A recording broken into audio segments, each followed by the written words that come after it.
आत्ता आम्ही लग्नावरनं परत आलो. मग मावशी नेहमी बांगड्या भरती. तिथे खूप छान बांगड्या असतात, म्हणून बहिणींचं प्रेम वेगळंच असतं, म्हणून तिथे बांगड्या भरायचं काम चालू आहे. तिथेच खूप छान मार्केट असतं चांदवडमध्ये, तुम्ही बघू शकतात. आणि खूप बांगड्यांच्या व्हरायटी आहेत. आणि वडील गेल्यानंतर आईला पहिल्यांदाच कुणीतरी बांगड्या भरतं आहे.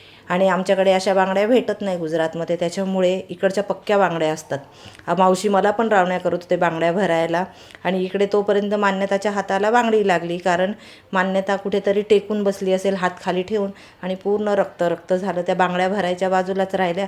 मग लगेच त्या बांगडीवाल्या भाऊनेच तिला हे आणून लावून दिली. नंतर आईला चप्पल पण घ्यायची होती, तिची चप्पल हरवली होती. मग आता झाली संध्याकाळ. मग सकाळी हे उठले, आले, आणि मग इकडे घास कापायचं मावशींचं नेहमीचं. गायांना घास तोपर्यंत, इकडे घास होईपर्यंत वहिनीने तिकडे डाळ घातली होती पुरणाची.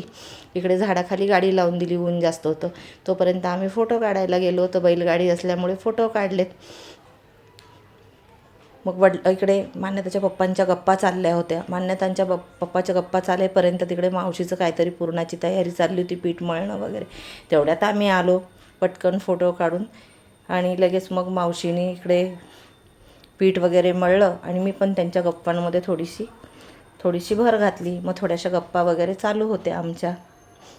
तोपर्यंत मावशीचं पीठ वगैरे मळून झालंच होतं वाटतं.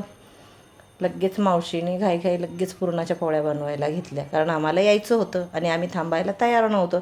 पण मावशीला 12च्या आत स्वयंपाक करायचा होता, म्हणून मावशीला. आणि 2 प्रकारचा नाश्ता करून झाला होता रीमाचा. रीमा खूप चटपटीत आहे, माझी वहिनी आहे ती.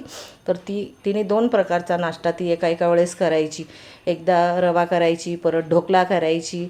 आणि इकडे आम्ही इकडे हे काम करेपर्यंत तिची धुण्या भांडी पण चालू आहे. शेतात म्हटलं म्हणजे खूप असतं, शेण काढणं, दुधाची भांडी घासणं.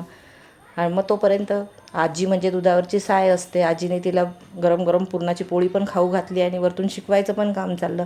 मान्यताला घरी साधी पोळी लवकर बनवायला येत नाही, पण इकडे आजीने लगेच पुरणाची पोळी पण तिला शिकवली, खायला पण घातली, जेवणाबरोबर पण बनवता पण, आणि तिला डब्यामध्ये बांधून पॅक करून पण दिली. आणि मावशीच्या चेहऱ्यावरचं हसू बघा तुम्ही, की ती पुरणपोळी शिकवताना. म्हणून तर म्हणतात की माहेरची आजी म्हणजे दुधावरची साय असते नातीची. एवढी प्रेम करते माझी मावशी, खूप म्हणजे खूपच प्रेम करते. मग नंतर झालं आमचं माळवं आणायचं काम, शेतातले गवार वांगी तोडायचं काम. मग इकडे वांग्याची झाडं होते. मग आम्ही इकडे वांग्याच्या झाडांची वांगे तोडलीत, आणि इकडे गवार तोडली. पण मान्यता आणि तिचे पप्पा मला रागवत होते, नको घेऊ, कारण इकडे पाणी नाही आहे, आणि ते लोक एवढं मेहनत करतात, आणि तू कशाला. पण मग घरची जी असते ती एकदम गावठी आणि चविष्टच असते, ताजी. आतापर्यंत मला एवढे दिवस येऊन झाले, पण अजून थोड्याशा गवार ताज्याच 1 मूठभर गवार आहेत माझ्या घरात. हे बघा, हे उचलून बघतात की एक भाजीची झाली की नाही. आणि आपल्याला प्रॅक्टिस नसल्यामुळे तोडता येत नाही.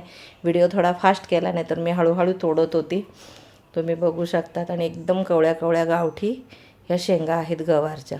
पण एक भाजीच्या कशा तरी मी त्यांना बोलून एक भाजीच्या, कारण ते दोघं पण एक पण शेंगांना हात लावला नाही त्यांनी. ते बोलले तूच तोडून तूच घे म्हणे. नंतर त्यांनी वांग्याचं फूल होतं ते दाखवलं. अक्षरशः वांग्याचे झाडं उपटून फेकले, पाणी नाही म्हणून त्यांनी. आणि इकडे थोडंसं गवारला पाणी घेतात, आणि थोडंसं पाणी तिकडे याला घालतात, बाजूला भुईमुंग आहे त्याला घालतात. हे बघा, बाजूला थोडासा भुईमुंग आहे, थोडंसं गवार आहे. घरापुरतंच केलं. हे वांग्याचे झाडं आहेत बाकीचे. आणि त्याच्या बाजूला जो घास आहे तो घास पण पूर्ण सुकला गेला, पाणीच नाही आहे तिकडे, तर काय करणार आहे बघा. मग आमची जायची तयारी. मग बहिणीची आठवण म्हणून फोटो तर पाहिजेच. फिरलो बाहेर, पण मग मन खूप घट्ट होतं.